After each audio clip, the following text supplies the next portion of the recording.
Al24 News, bienvenue pour l'entretien spécial du jour à l'occasion du 63e anniversaire de l'indépendance de l'Algérie, le 5 juillet prochain.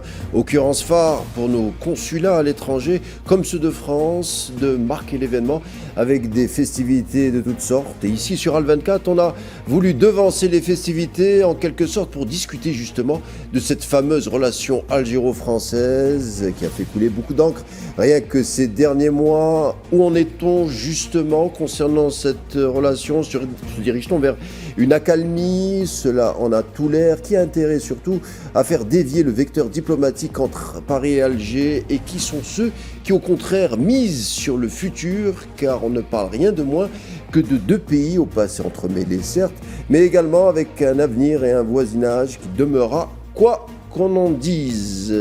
Parlons-en dans la bonne humeur et c'est tout de suite.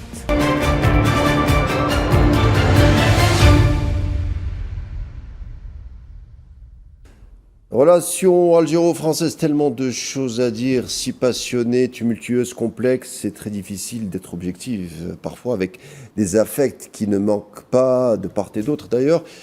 Parlons-en en tout cas avec nos deux invités du jour. Tout d'abord Sébastien Delogu, peut-être qu'on ne devrait pas présenter, mais on vous présente quand même, député français de la France insoumise.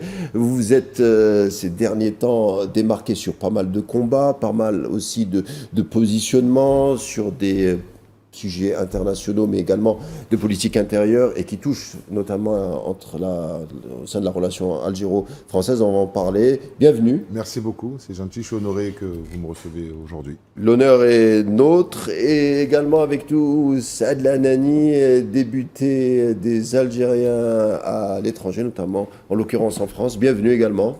Merci pour l'invitation et je suis très heureux d'être parmi vous et en compagnie de Sébastien Delogu, le célébrissime Sébastien Delogu. Alors première question, on va commencer avec vous Sébastien Delogu.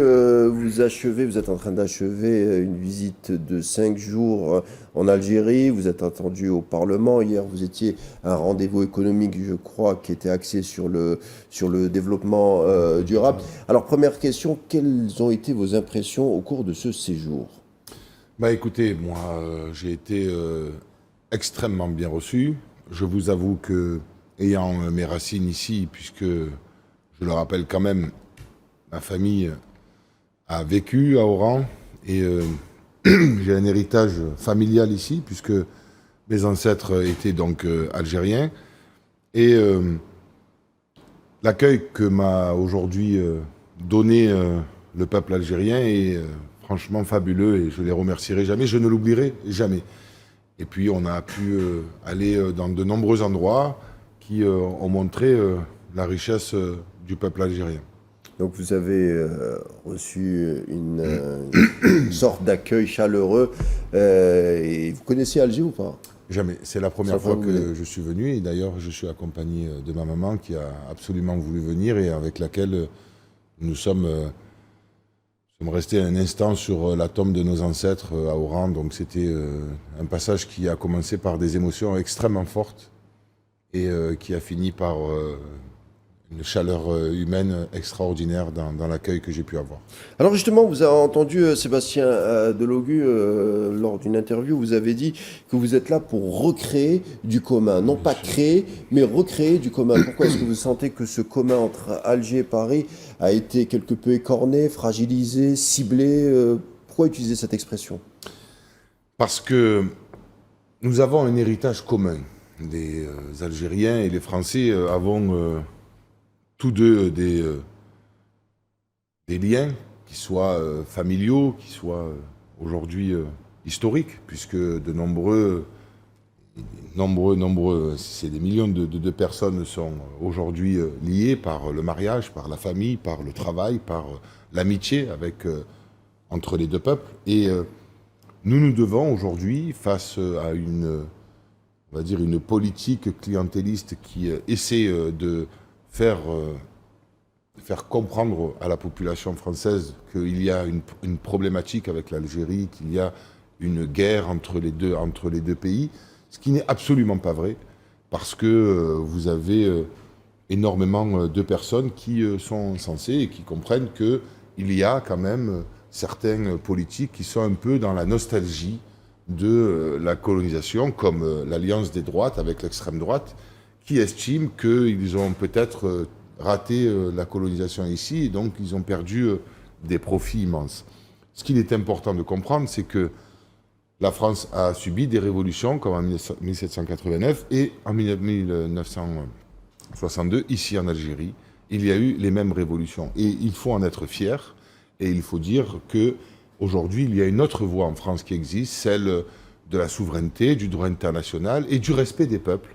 Et donc, je suis venu, pour la première fois de ma vie ici en Algérie, expliquer qu'il y avait une autre voie qui existait, celle du respect, celle du égal à égal entre les peuples, et qui espère recréer du commun pour que le jour où je serai peut-être en capacité de décider et d'agir, je le ferai, mais j'ai une action qui est importante, celle d'apprendre et de comprendre. Et je ne suis pas venu tel un héritier de la colonisation ou un héritier de l'OAS en venant expliquer aux gens comment ils devraient se comporter, mais au contraire, je suis venu écouter et comprendre ce que ressent le peuple algérien pour pouvoir essayer de renouer du lien avec respect avec ce peuple qui est un peuple frère. Saïd Hanani, vous êtes donc député algérien, représentant des Algériens donc à l'étranger. Vous êtes à Toulouse. Est-ce que vous sentez ou vous avez reçu, je ne sais pas, des témoignages de cette inquiétude, de ce changement de ton à l'endroit de la communauté algérienne à l'étranger ces derniers mois? Sébastien Lecornu parlait d'une montée, d'une politique clientéliste. Est-ce que vous avez perçu des témoignages des Algériens à Toulouse et qui vous faisaient part de leurs inquiétudes, tout simplement? Oui, effectivement, on a constaté depuis de nombreuses années, malheureusement, qu'il y a une évolution vers une droite dure et même voire de l'extrême droite. On a constaté par ailleurs que depuis quelque temps, il y a franchement une libération de la parole raciste. La droite extrême, l'extrême droite, a réussi à s'emparer de la droite classique. Donc il y a ce socle dur de l'extrême droite qui utilise le problème de l'immigration, surtout de la communauté algérienne en particulier, pour essayer de faire peur à la population française. Il faut reconnaître que le peuple algérien, le peuple français sont des peuples qui peuvent avoir des relations correctes entre eux, des relations d'amitié, de coopération. Et cette droite extrême, cette extrême droite, elle essaye toujours de casser toute tentative de rapprochement entre les peuples. On le sait bien sur le plan économique, il y a des possibilités de coopération entre l'Algérie et la France énormes. Et à chaque fois, cette extrême droite, elle essaye de casser ce lien entre les deux peuples et les deux nations. L'extrême droite, malheureusement, était, il y a de nombreuses années, une petite minorité de la droite. Elle représentait 1 à 2 à 3, 4, 5%. Maintenant, malheureusement, elle a évolué et elle représente une bonne partie de la droite. Et on peut dire que l'extrême droite s'est emparée de l'aile droite de la société française. Et on le constate aussi, moi personnellement je le constate avec beaucoup de regrets. Vous le voyez sur le terrain, hein? Ah oui, absolument, c'est clair, net et il n'y a aucun doute. Et même la gauche, au sein de la gauche, le Parti socialiste, il y a une frange du Parti socialiste qui habituellement était proche de l'Algérie. Elle a choisi son côté sioniste pour se mettre du côté de l'extrême droite française et elle a réussi quelque part à droitiser la société française. Et on le constate, dans le temps, il n'y avait jamais de déclaration officielle anti-algérienne ou anti-arabe.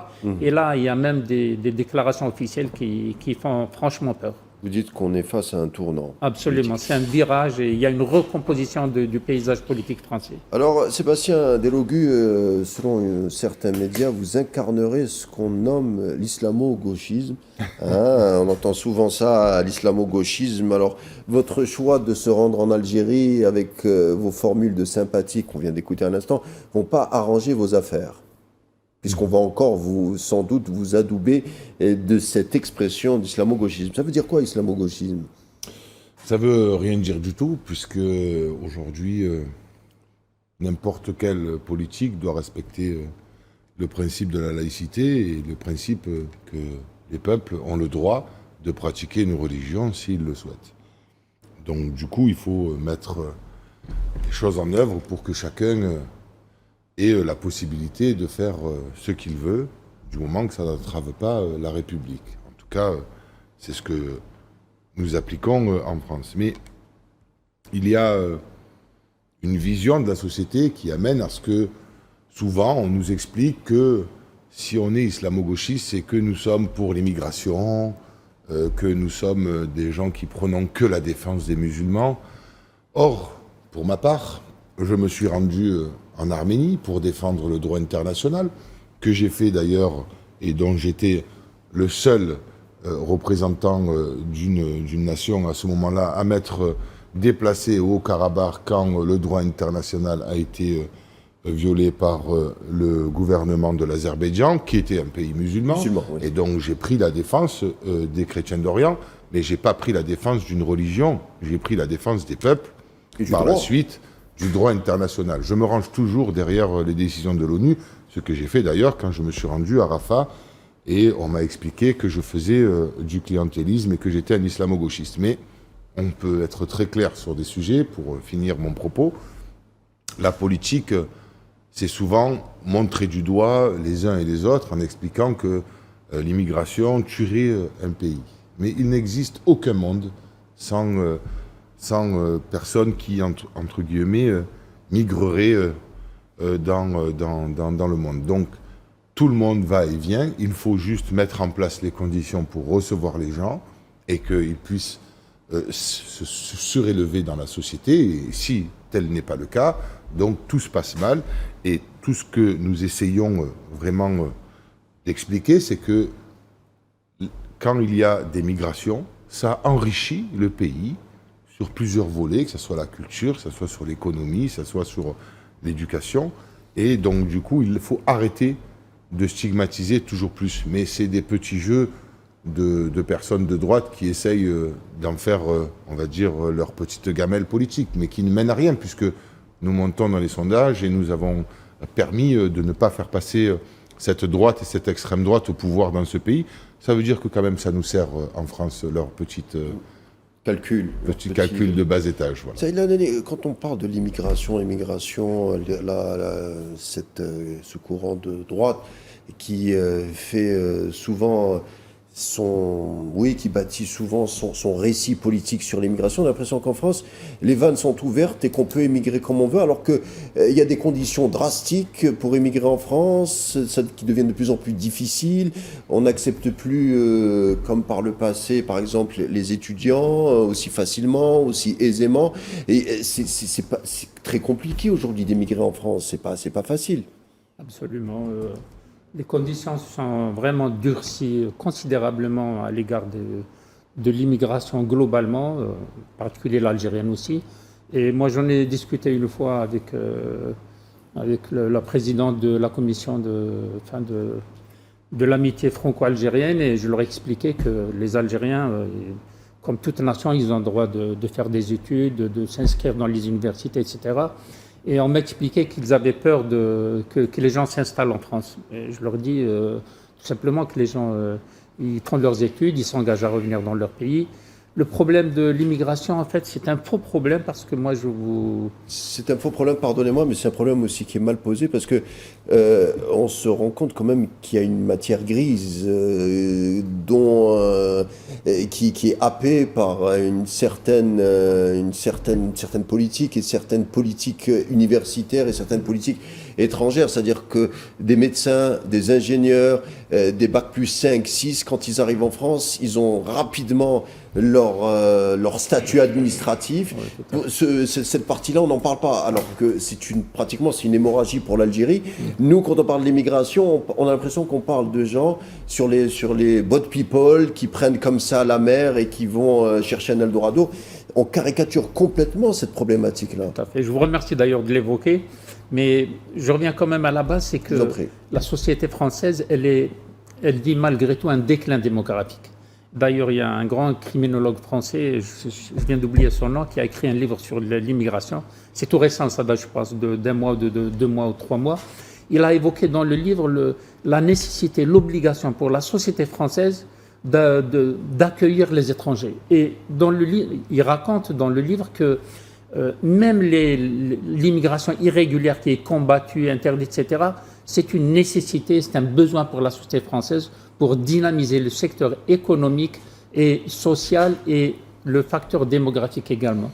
Donc, sans parler de cette politique, on va dire, de prendre la crème de la société, de l'intelligentsia étrangère et notamment algérienne, parce qu'on voit bien qu'il y a beaucoup de médecins algériens, il y a des concours pour les médecins algériens, donc ils choisissent par ailleurs les meilleurs médecins algériens pour qui ont été formés en Algérie, qui ont été formés en Algérie avec l'argent du contribuable algérien gratuitement. Bien sûr.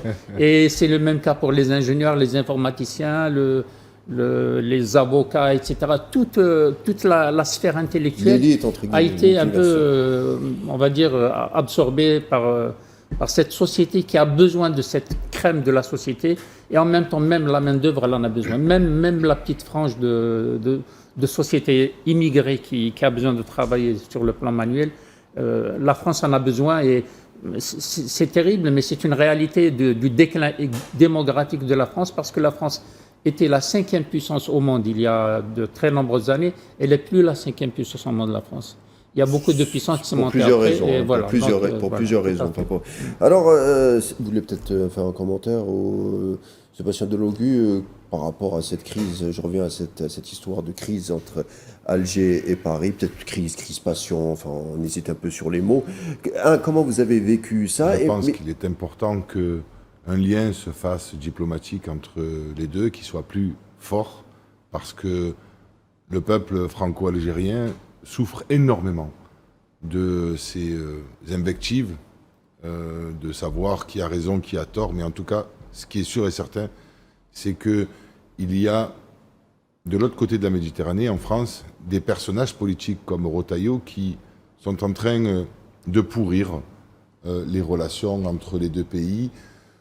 Tout ça parce qu'ils essayent d'alimenter le fantasme raciste et colonialiste de certaines personnes qui ont la nostalgie de l'ère de l'OAS et qui ne peuvent pas comprendre que certains ont souffert des deux côtés de la rive, des rives, par rapport à ce qui s'est passé pendant la colonisation de l'Algérie.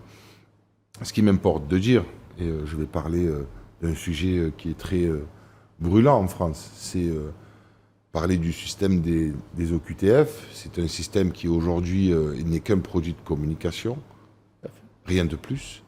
Et nous aspirons, nous, la France insoumise, et donc du coup d'autres politiques de gauche, qui feront tout pour faire dégager ces personnes, parce que je tiens à rassurer le peuple algérien et même les franco-algériens en France, leur expliquer que les élections c'est cyclique et que nous ferons tout pour les dégager la prochaine fois. Et quand nous aurons réussi cela, nous arrêterons totalement avec la politique des OQTF, n'existeront plus, et nous essaierons de mettre en place un système plus humaniste où nous allons traiter d'égal à égal les personnes pour essayer justement de sortir de cela et d'appliquer une politique plus humaniste. Et donc c'est ce qui aujourd'hui est important à dire, et quand on regarde, il n'y a aucune crise, puisque autant d'OQTF sont, on va dire, finalisés que la Tunisie et le Maroc. Donc en fait, il n'y a aucune crise diplomatique entre les deux peuples. Mais il se sert de ça pour enchaîner un peu toutes les personnes qui montrent du doigt et stigmatisent toujours la population, qu'elle soit musulmane ou maghrébine. Et je tiens il y avait une théâtralisation, parce que le ministre de l'Intérieur, en l'occurrence, le faisait devant les médias en disant que certaines personnes sous OQTF refusaient de quitter le territoire, alors que ces mêmes personnes étaient en pleine procédure de recours. Donc même le juge, à la fin, avait donné tort au ministre de l'Intérieur, qui semblait peut-être ne pas être très au fait des dossiers dont il communiquait avec les caméras. Vous savez, le ministre de l'Intérieur, moi je ne critiquerai pas mon pays dans un pays qui n'est pas le mien. Mais j'ai beaucoup de respect pour l'Algérie et je veux être clair avec eux. Rotaillot, c'était le président d'une espèce de cirque que nous avons en France. Un cirque, une espèce de spectacle qui d'ailleurs attire beaucoup de monde. Donc ce monsieur ne sort pas, n'émane pas du monde politique. C'est bien, il en faut, comme des gens comme moi qui sortent de la société civile et qui essayent d'émerger dans ce monde. Mais il est arrivé, et en l'espace de quelques mois, aujourd'hui, je vous le donne en exclusivité, ils ont annoncé qu'ils allaient faire des alliances avec le Rassemblement national dans des communes pour les élections municipales, notamment à Béziers avec le maire de Béziers. Donc, comprenez bien que si M. Ménard, qui est donc le maire de Béziers, fait une alliance avec le Rassemblement national, c'est bien qu'il y ait un rapprochement entre la droite et l'extrême droite en France. Et donc, c'est important que chaque politique français soit, si vous voulez, dans une dynamique de détruire la haine, détruire le Rassemblement national, politiquement, bien évidemment. Je n'appelle pas à ce que les gens se tirent dessus ou se battent, mais politiquement, notre rôle à nous, c'est de se battre contre ce racisme grandissant. Et bien sûr, il y a eu des actes islamophobes, il y a eu des actes notamment anti-juifs, et tout ça, il faut apaiser ces tensions pour que nous puissions rentrer dans une ère où on se parle, on se respecte, et on essaie de trouver des compromis pour apaiser les peuples. Et parce que, en attendant, à qui ça sert? Excusez-moi, je vais au bout de mon propos parce qu'il est hyper important. Ça ne nous permet pas, si vous voulez, d'entreprendre et d'échanger et de faire donc vivre nos deux pays. Regardez les accords que nous avons avec l'Union européenne, les accords de libre-échange. Qu'est-ce que nous, Français, avons à voir avec la Pologne? Je respecte l'État de Pologne, et les Polonais et les Polonaises, mais qu'avons-nous à voir avec eux? Alors si je dois maintenant acheter, je dis n'importe quoi, des pommes de terre, il faut peut-être que j'aille les acheter de l'autre côté. Je dis ça, je ne sais même pas s'ils ont des pommes de terre là-bas. Mais avec l'Algérie, nous avons une histoire commune. Nous sommes à 1h30 d'avion. Donc il faut mettre en place un partenariat avec les pays du Maghreb, avec l'Algérie notamment, et sortir de ces libre-échanges européens qui ne nous amènent à rien. Et c'est important pour que, justement, nos deux peuples renouent des liens diplomatiques, renouent des liens commerciaux et deviennent ce qu'ils ont toujours été, des frères et des sœurs dans le sang. Parce qu'aujourd'hui, vous avez des millions de personnes qui sont franco-algériens et qui rêveraient de ne pas entendre à la télévision des invectives de la part de telle ou telle personne. Donc, mon devoir, il n'est pas aujourd'hui d'apparaître comme un islamo-gauchiste ou un défenseur du monde algérien. Non, c'est pas ça. C'est quelqu'un qui respecte les peuples et qui essaie justement d'avancer pour pouvoir que les peuples s'émancipent et grandissent ensemble main dans la main. Voilà pourquoi je suis venu. Je vous en prie, allez-y. Allez-y. Le premier point, c'est la situation actuelle en France politique, elle est issue d'une anomalie qui a consisté en la privation de l'ALFI de former son gouvernement, parce que c'est l'ALFI qui a gagné les élections. Donc déjà, c'est une anomalie. Il y a la droite et le centre-droit. ALFI, pour les téléspectateurs, la France Insoumise, voilà. Qui est issu Sébastien Mélenchon. Voilà, normalement, c'est eux qui devaient former un gouvernement. Parler des législatives de juillet dernier. Bien sûr, parce qu'ils ont gagné les élections, ils avaient le droit de former leur gouvernement et avec leurs alliés. Donc ça, c'est une anomalie. Deuxième problème, c'est que le président de la République, M. Abdelmajid Tebboune, a toujours eu la main tendue envers la France. D'ailleurs, il l'a dit, moi je coopère amplement avec M. Macron. J'ai un seul interlocuteur, c'est le président de la République, M. Macron. Après, je voudrais quand même faire une petite remarque, c'est jadis le ministre de l'Intérieur français était un ministre de l'Intérieur, c'est-à-dire de la police, ministre de l'Intérieur, du culte et des colonies. On va en parler. Donc c'est un ministère qui est très très large et très vaste. Et c'est vrai que quelque part, il empiète sur la politique étrangère de la France. Et c'est pour cela que les gens ils disent « Ah, il empiète sur les prérogatives du président de la République française ». Mais en fait, c'est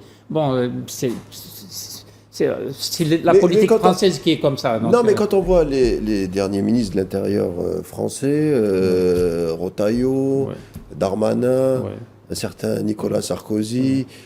C'est presque un peu leur boulot de remettre toujours ce dossier de l'immigration, un peu de le conjuguer selon les aléas du moment, de faire un peu ça, entre guillemets, familièrement on dirait ça, sa cuisine sur ce type de débat. Ça les arrange aussi d'aller presque oui, créer des polémiques avec l'Algérie, mais là, ce qu'on ne comprend pas, c'est que les polémiques sont qu'avec l'Algérie. Ça s'articule qu'avec l'Algérie. On parle moins de la Tunisie, moins du Maroc, moins du Mali, moins d'autres pays. Quand on se balade, par exemple, à Paris, Paris est une ville internationale, il y a beaucoup d'immigration, pas uniquement l'immigration algérienne. Ce qu'on ne comprend pas, c'est pourquoi il y a cette volonté de reparler d'une manière très spécieuse de l'histoire de l'Algérie. Et c'est toujours certains ministres de l'Intérieur qui incarnent un peu ce rôle. Moi, je ne sais pas pourquoi ils axent toujours sur l'Algérie, mais en tout cas, tout ce que je sais, c'est que... Mais il y a un trait commun entre les ministres de l'Intérieur, on est d'accord? Tout à fait. Il y a un trait commun. Ils sont toujours dans cette dynamique-là, et je ne comprends pas pourquoi, honnêtement. Ce qui m'intéresse de dire sur ces sujets-là, c'est que leur politique au sein du pays français, c'est la politique du chiffre. Donc, il y a des problèmes, ils vont dans des cités, ils verbalisent tout le monde, ils arrivent, ils disent, voilà, on a arrêté tant de personnes, on a saisi tant de kilos de drogue, on a mis tant d'amendes, voilà, on a réussi quelque chose. Mais rien n'a changé depuis près de 30 ans que ces personnes-là se succèdent au pouvoir des ministères qui existent, et notamment au ministère de l'Intérieur, et au contraire, tout s'aggrave. Et ces peuples-là, aujourd'hui, comme par enchantement, sont aussi des peuples issus de l'immigration. Et donc, c'est à nous, aujourd'hui, représentants du peuple, et moi, représentant du peuple des quartiers nord de Marseille, justement, qui avons la responsabilité d'apporter un programme. Et c'est ce que nous faisons. Nous travaillons toujours plus pour apporter un programme qui essaiera d'effacer les injustices, qu'elles soient sociétales ou sociales. Et donc, par cela, il est important de rester concentré. Comme vous avez pu le constater, nous avons eu quand même 20 députés qui ont été élus aux dernières législatives du premier tour. J'en faisais partie. Excusez-moi de vous dire, ça n'a jamais existé dans l'histoire de Marseille. Donc moi, je suis très honoré de cela. Mais ce qui m'importe, c'est d'essayer de voir la relation qu'on a avec les chaînes de médias qui sont bollorisées, les ministres de l'Intérieur qui reprennent des fake news et essaient justement d'en créer pour que ça endoctrine la population. Et je pense que ça rapporte beaucoup, qu'il y a pas mal d'auditeurs qui regardent ça et ils se servent de ça.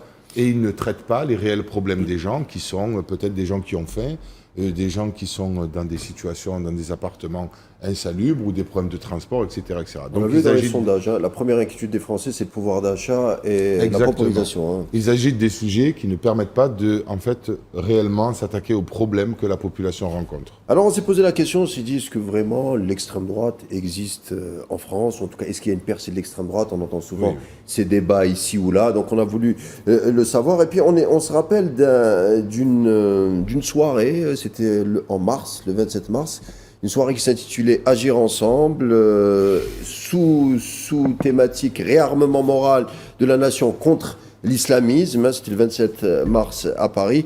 L'organisateur de l'événement est aussi à la tête d'un lobby sioniste qui s'appelle Elnet, qui a financé aussi pas mal de visites de parlementaires français à raison de 4 000 € chaque personne pour se rendre vers l'entité sioniste. Il s'appelle Arié Ben Samoun, qui a parlé des Palestiniens en plein génocide comme étant des barbares. Alors, cette soirée, on a trouvé des invités un peu curieux. On a trouvé par exemple le responsable de l'IFOP, qui est l'institut de sondage, un des grands instituts de sondage en France. C'est bizarre hein, quand on voit parfois des résultats des sondages. Qu'est-ce qui fait peur aux Français? L'immigration ou l'islamisme. Donc parfois ces sondages ne sont pas aussi neutres qu'on veut bien le présenter. À cette soirée aussi on a trouvé Emmanuel Valls et également Bruno Retailleau qui a lancé sa fameuse formule vive le sport, à bas le voile.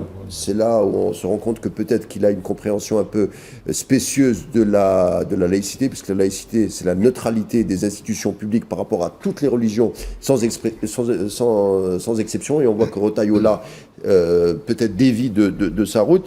Et également, on voit que, ce que vous disiez tout à l'heure, hein, peut-être que Retailleau n'a pas aussi compris cette notion de laïcité. Peut-être on devrait s'arrêter déjà sur ça. Oui, effectivement. Moi, je pense que l'extrême droite, en particulier la droite dure représentée actuellement par Bruno Retailleau, puise son essence, son existence dans l'idéologie de l'OAS. ils ont cet esprit de reconquête de l'Algérie. Malheureusement, je le dis comme ça parce que ça paraît un peu bizarre, mais ils ont cet esprit de reconquête de l'Algérie. Et moi, je l'ai dit à plusieurs reprises, dans plusieurs médias, quand j'interviens, quand j'ai l'occasion d'intervenir, ils ont du mal à oublier l'Algérie. Actuellement, toute leur politique est axée sur la diabolisation de l'Algérie, présenter l'Algérie comme un pays terroriste, comme un pays qui ne sait pas se gérer, etc. Donc la droite extrémiste, extrême droite, elle a fait une alliance politique et idéologique avec le sionisme qui est représenté par normalement cet organisme que vous venez de citer à l'instant. C'est clair. Vous connaissez cet événement, vous en avez entendu parler. Et il y a un nom aussi qui a circulé durant cet événement, c'est un milliardaire, hein, c'est Pierre-Édouard Stérin. Hein, donc on voit que, alors on a l'impression que c'est un fantasme, hein, mais il y a des milliardaires en France, en tout cas lui en l'occurrence, Pierre-Édouard Stérin, qui met de l'argent pour faire gagner l'extrême droite à la présidentielle en 2027. Il le dit ouvertement, donc c'est une réalité, c'est pas un fantasme de ce qu'on est en train de raconter. C'est effectivement une réalité. Vous avez des milliardaires qui, par le biais de tout ce qu'ils peuvent avoir, leur société, leur chaîne de télévision, leurs journaux, etc., mènent un combat sans merci à la gauche française, essayent de mettre sur un piédestal et, on va dire, normalisent une extrême droite dans ce pays, en France. Et c'est pour cela qu'aujourd'hui, nous sommes très concentrés à essayer de les faire dégager, tout simplement. Pardonnez-moi pour ce mot populaire, mais nous avons aujourd'hui des ministres qui cherchent toujours l'escalade avec des pays aujourd'hui avec lesquels nous devons avoir normalement des partenariats complets et à des buts qui sont exclusivement électoralistes. Et donc, vous avez des chaînes de télévision qui martèlent sans arrêt des problématiques migratoires, des personnes qui se font agresser dans la rue, etc., etc., etc. Et parfois, comme on a pu le voir il y a quelques jours, un enfant qui s'appelait Quentin a poignardé dans la gorge une CPE et l'a tuée. Et ça, l'extrême droite n'en s'est pas emparée. Il y a quelque temps, une personne est venue dans une mosquée tuer quelqu'un alors qu'il était en train de lui montrer comment prier. Et ça, l'extrême droite ne s'est pas insurgée de cette situation. Or, nous le faisons pour toutes les personnes. C'est-à-dire, comme vous voyez par exemple ce qui s'est passé en Arménie, je le répète souvent, mais nous sommes insurgés de ce qui se passait. Quand aujourd'hui vous voyez des personnes de confession juive qui s'opposent au sionisme dans leur pays et qui essayent de démonter tout ce qu'aujourd'hui le Premier ministre d'extrême droite fait en Palestine, nous les défendons. Quand vous avez des personnes qui aujourd'hui tuent et qui sont, on va dire, bien français, plus personne n'en discute, alors que c'est une erreur de faire cela. Mais Sébastien Delogu, je vais vous poser la question à tous les deux. On a l'impression qu'on est en train de parler de débats qui sont en train d'être complètement désarticulés. Normalement, il y a la loi qui régisse les rapports humains, les rapports entre États, il y a une diplomatie. Est-ce qu'on constate, par exemple, en Palestine, est-ce qu'il y a un génocide, oui ou non? Il y a des éléments qui devraient nous éclairer par rapport à la situation. Qu'on soit sous OQTF ou pas, est-ce qu'il y a une loi qui le dit? Est-ce qu'il y a des moyens de recours, oui ou non? Enfin, les rapports humains, pour ne pas sombrer dans la barbarie, il y a la loi. Par exemple, quand on entend l'expression de certains ministres français qui disent le régime algérien, ça n'existe pas le terme régime. Dans les lois internationales, on reconnaît des États. C'est comme si que nous, alors du côté algérien, on peut dire qu'il y a le régime français, ou le régime américain, avec cette élection à un tour, avec toujours les mêmes qui arrivent au pouvoir, avec ces dynasties, même en France, on voit toujours les mêmes qui arrivent au pouvoir. Mais le terme régime n'existe pas dans le droit international. Et quand on l'utilise, c'est jamais neutre. Donc peut-être que le problème déjà vient là. La méconnaissance de certaines notions. comme la laïcité, comme le droit international, comme les relations internationales. Donc peut-être ça vient de là aussi le problème. Moi, je vais vous dire, avant d'arriver ici en Algérie, on m'a dit oui, tu vas être suivi, on va fouiller ton téléphone, on va faire ci, on va faire là. On m'a sorti des trucs dans tous les sens. Je vous avoue, à part les gens me donner des gâteaux, des fleurs à ma mère puisqu'elle était présente à mes côtés, me donner audience dans des endroits, c'est des gens lambda qui me disaient mais viens manger un morceau de pizza, viens on s'assoit boire le thé, alors comment ça se passe, et qui aspirent à ce qu'ils entendent une nouvelle voix en France. Je n'ai absolument pas vu aucune personne venir me demander ma pièce d'identité, me fouiller mon téléphone, me surveiller, me filmer, ou alors rester à mes côtés H24. Donc tout ce qu'on peut entendre en France n'existe absolument pas ici en Algérie. Et moi, je ne suis pas aujourd'hui... je viens pour vous voir, je ne sais pas ce qu'il s'y passe réellement, mais en tout cas, je vous donne mon ressenti, c'est que j'étais très très bien accueilli et je n'ai absolument pas vu de problématique ici, mais... Est-ce qu'on vous a donné les questions avant cet entretien? Non, absolument pas. Est-ce que je vous ai donné les questions avant cet entretien? Non, absolument pas. Par contre, moi, je travaille toujours mes propos pour avoir une certaine retenue envers les personnes avec lesquelles je discute.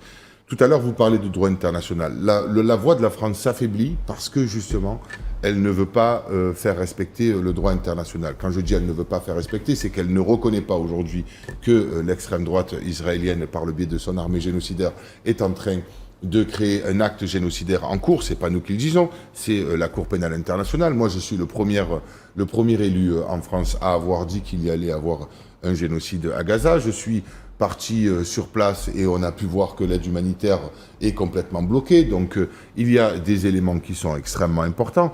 Et effectivement, vous avez des études très concrètes, comme un rapport d'Oxford, où vous avez, à l'unité d'Oxford, des personnes qui ont travaillé sur le fait qu'il y a 377 000 personnes qui sont portées disparues en Palestine. Donc bon... Le rapport d'Harvard. Voilà, tout à fait. Donc tout dit qu'il se passe un génocide en cours à Gaza. Les institutions, les personnes, les têtes pensantes qui travaillent sur des dossiers avec des éléments très concrets, et il faut donc leur faire confiance et s'appuyer sur leurs données pour pouvoir avoir tous les éléments. Mais le gouvernement ne le fait pas. Et donc du coup, c'est pour ça que vous avez des personnes qui tentent des choses pour alerter le gouvernement. Vous avez vu Rima Hassan partir en bateau jusqu'en Palestine pour essayer de casser le blocus humanitaire. Vous avez vu des actes comme j'ai pu le faire moi à l'Assemblée nationale, où j'ai brandi le drapeau palestinien pour dire qu'il fallait arrêter de vendre des armes là-bas, et vous avez les dockers de Marseille qui carrément bloquent les conteneurs et disent au gouvernement français, ça suffit, arrêtez de vendre des armes pour pouvoir, si vous voulez, la France est un peu complice dans ça, et donc il faut s'arrêter parce que... Mais il y a quand même des actes de citoyenneté, hein. On voit que on prend à bras le corps ces problématiques-là, comme les syndicats de Marseille, comme Rima Hassan, même les gens dans la rue. On a vu les manifestations à Paris, à Marseille, depuis 2 ans, depuis que les massacres en Palestine ont commencé. On voit que les citoyens ne sont pas au diapason sur ces questions-là avec le gouvernement. Ça s'appelle une crise de la démocratie, ça, si je ne m'abuse. Tout à fait, parce que si vous avez l'œil braqué sur ce qui se passe en France, il y a énormément de personnes qui manifestent dans les rues à chaque événement, parce que c'est vrai que c'est fatigant sur 2 ans de toujours être à l'affût, mais il existe énormément d'associations et de collectifs, d'ailleurs je les salue d'ici, pour leur dire qu'ils font un magnifique travail sur le renseignement de ce qu'il se passe réellement sur place, sur leur acharnement à essayer de faire, par exemple, déjumeler Marseille avec Haïfa, et pour qu'on puisse le faire avec un territoire palestinien, et non pas un territoire de Cisjordanie, mais vraiment un territoire palestinien qui est occupé. Et donc, du coup, c'est ces gens-là, aujourd'hui, qui essayent de mettre une pression sur les gouvernements. Donc, moi, je fais partie... entre guillemets, des députés, donc je suis un représentant du peuple, je fais ma part. Je vous pose la question parce que vous avez gagné les législatives, et normalement, selon la Ve République, il y aurait dû avoir un Premier ministre de votre parti qui aurait dû être désigné. Mais ça a été refusé parce que, dit-on, que vous êtes un parti un peu trop... voilà, je vais lâcher le mot judéophobe ou judéocritique ou antisémite. Vous êtes trop porté sur ces questions-là qui consistent Oui, ramener le conflit du Moyen-Orient en France. En tout cas, c'est ce qu'on vous a reproché. C'est ce que le cercle de Macron vous a reproché. Qu'est-ce que vous dites? Qu'est-ce que vous répondez à ça? Ils ont bien trouvé, on va dire, un exemple pour ne pas nous donner le pouvoir dans ce pays. Parce que vous méritiez, selon les lois de la... Voilà. Si la loi serait appliquée et les principes de la République seraient appliqués, nous aurons donc un Premier ministre qui aurait pu être Jean-Luc Mélenchon, Manuel Bompard, ou voire une personne d'Europe Écologie Les Verts, du PS. Nous, vous savez, c'est important. J'aurais été ministre. Aujourd'hui, on aurait reçu peut-être un ministre. Mais moi, je ne souhaite pas être ministre. Honnêtement, je suis quelqu'un d'humble. Je reste à ma place. Je suis très bien pour le moment comme ça. Et je pense qu'il y a des personnes qui sont mieux méritants que moi et qui ont travaillé depuis de nombreuses années. Moi, ça fait que 2 ans et demi que je suis là. Je vais faire mes 3 ans. On y est, d'ailleurs, puisqu'on est en juin, que je suis en politique. Donc, je reste humble. Mais il y a des personnes qui travaillent le fonds politique depuis des années, qui ont construit un programme de qualité, et qui auraient dû être à la place de ces gens-là. Mais le président Macron, et ce qu'il faut que vous compreniez, c'est important, c'est qu'en mettant des ministres comme Retailleau, des premiers ministres comme François Bayrou, c'est qu'ils ont tranquillement assuré le maintien des institutions politiques comme l'Assemblée nationale par le biais d'une alliance avec l'extrême droite. Parce que si l'extrême droite aujourd'hui dit ils décident de voter des motions de censure pour faire tomber le gouvernement, avec nous, par exemple, ils pourraient le faire. Mais ils ne le font pas. Pourquoi? Il y a leurs amis qui sont sur les bancs des ministres. Retailleau, c'est un ami. C'est pas du faux semblant. C'est pas la droite et l'extrême droite, c'est pas pareil. Un allié, oui. Je vous ai dit tout à l'heure en début d'émission qu'ils vont faire des alliances pour les municipales. Donc il a rassuré l'aile droite et l'extrême droite. Et il a décidé de ne pas donc faire comme l'a fait par exemple le président Chirac à cette époque-là, de mettre un Premier ministre de gauche. Et donc ça, c'est une erreur politique de sa part. Et d'ailleurs, les Françaises et les Français n'ont absolument pas compris à quoi a servi cette dissolution, si ce n'est à faire un désordre politique dans le pays, ce qui a été le cas d'ailleurs. Bon, après, je ne vais pas critiquer le président toute l'émission, mais entre nous, et je vous parle de la façon la plus honnête, ce qu'il a fait, c'est une erreur politique. Il aurait dû obligatoirement nommer une personne de l'Alliance des gauches du nouveau Front populaire pour pouvoir justement essayer d'appliquer une politique dont les gens ont tout simplement voté, ce qui est la démocratie dans notre pays. Il ne l'a pas fait. Mais je vous le dis tout de suite, il ne l'a pas fait. Pourquoi? Parce que s'il l'avait fait, on aurait reconnu l'État de Palestine. S'il l'avait fait, on aurait fait des décrets justement pour faire les blocages des prix des loyers, des produits de première nécessité, etc. Est-ce que ça a joué? C'est ça qui a joué, c'est ça ma question de départ. Est-ce que c'est ça qui a été peut-être, entre guillemets, le facteur, éliminatoire, selon lui, encore une fois? Mais pourquoi c'est éliminatoire? Parce que nous avons une vision vers le peuple, pour le peuple. Et nous sommes élus par le peuple. Et eux ont une vision tranquillement libérale qui, aujourd'hui, les amène à faire des cadeaux fiscaux aux ultra-riches à longueur d'année, sur le dos des travailleurs et des travailleuses, sur le dos des Françaises et des Français, qui aujourd'hui subissent une inflation chaotique sur l'électricité, les gaz, l'essence, les produits de première nécessité, qui amènent aujourd'hui des personnes à se gaver littéralement d'argent public, à devoir ne presque pas payer d'impôts ou très peu d'impôts, que ce soit sur leur patrimoine personnel ou que ce soit sur les impôts des sociétés, et ce qui amène à bousculer, si vous voulez, l'ordre normal d'un État avec son peuple, qui est à dire d'engendrer des impôts et de le reverser peut-être pour les écoles, pour les hôpitaux, comme j'ai vu, ça s'est fait ici avec les logements, par exemple. Bien sûr.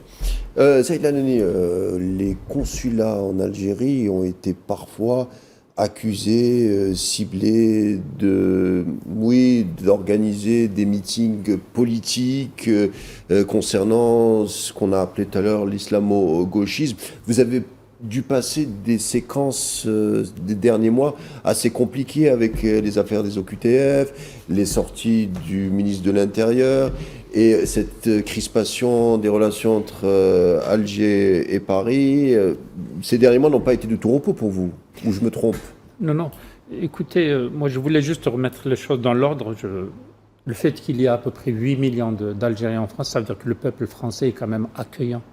La société française est une société qui est accueillante. Il faut le dire. Ça. Maintenant, il y a une extrême droite qui essaie de traîner la société vers des situations, des positions qui leur sont défavorables. Avec les médias, comme... Tout à fait. Les médias et puis l'influence des médias sur la société, parfois elle a un impact malheureusement négatif. Et moi, je m'adresse aux Français, je leur dis, cette politique d'extrême droite, elle ne fait qu'entraîner la France dans davantage de difficultés. Elle perd les marchés des céréales, elle perd les marchés des voitures, elle perd le marché de l'agroalimentaire, de la transformation, de l'engineering. Donc, la société française, elle a besoin d'apaisement. C'est vrai qu'elle vit une crise et elle a besoin d'apaisement. Et les élections législatives précédentes ont prouvé que la société française, les Français ont choisi des personnalités qui œuvrent pour l'apaisement et la tranquillité et la fraternité entre le peuple algérien et le peuple français. Et c'est ce qu'a appelé justement Monsieur le Président de la République, Abdelmadjid Tebboune, quand il a tendu la main au président français pour essayer de rabibocher ces différents problèmes et d'essayer d'avancer dans le sens positif. Après, l'extrême droite malheureusement, comme vous venez de le citer, elle a une politique agressive, elle a une politique ségrégationniste. Elle considère que elle est en train de quelque part aussi de se sioniser parce qu'elle considère que, par exemple, elle ne reconnaît pas le génocide en Palestine. Pour eux, il n'y a pas de génocide. C'est comme si les êtres humains qui meurent là-bas, le génocide, c'est comme si c'était des bêtes sauvages ou alors des esclaves qui n'ont pas le droit à la vie, à la liberté, à la dignité. La politique de l'Algérie est très très claire. Le respect du droit international, la non-intervention dans les affaires intérieures de chaque pays, le respect de la souveraineté du pays et puis toujours se réfugier dans le droit international pour favoriser l'émancipation des peuples et puis la fraternité entre les sociétés et les différentes populations algéro-françaises. Alors Sébastien Delogu, peut-être que on arrive peut-être à la fin de notre entretien. Je vais vous poser une question plutôt personnelle. Toutes ces questions autour de l'extrême droite, cette montée de la radicalité, du radicalisme en politique. Vous, personnellement, vous représentez cette notion de multi-ethnicisme. Vous êtes à la fois algérien, espagnol, italien, arménien, et que sais-je encore. Vous concentrez un peu cette multi-identité. Quand vous entendez ces débats sur cet essentialisme identitaire, sur cette homogénéisation de ce que c'est être français, ne pas être français, puritain, sur ce corps extérieur que représenteraient justement ces tenants de l'islamo-gauchisme, ça doit vous affecter malgré tout. Derrière votre carapace de politicien et de député de la gauche insoumise. Moi, je vais vous dire une chose honnête. C'est vrai que ça m'affecte, mais nous avons besoin d'hommes et de femmes politiques forts et fortes. C'est extrêmement important et je ne renoncerai pas. C'est vrai que après avoir brandi le drapeau palestinien, après avoir embrassé le drapeau algérien pour essayer de montrer au peuple algérien qu'il existait d'autres personnes avec d'autres discours qui essayent de justement avoir des relations fiables et solides. Il n'y a pas que des racistes dans notre pays. J'ai été menacé, j'ai reçu des milliers de menaces. Je crois qu'on en est à peu près à 6 000 menaces, mais des vraies menaces de mort très concrètes avec l'identité de mes parents, de ma famille, mon adresse, des gens qui viennent à mon domicile à des heures pas possibles. J'ai un bouton d'alerte où j'appuie et la police arrive tout de suite. Ça a été mis en place par le gouvernement français, donc je le salue. Mais tout ça amène à dire qu'il ne faut absolument pas abandonner le combat. C'est justement quand nous sommes arrivés à ce point de cette patte d'oie, c'est où on abandonne et on baisse la tête, où on se comporte un peu comme, vous le savez très bien, un DZ, et on se comporte comme un homme et on reste la tête haute. Et c'est ce que je fais, c'est peut-être aussi mes racines d'Algériens qui font cela.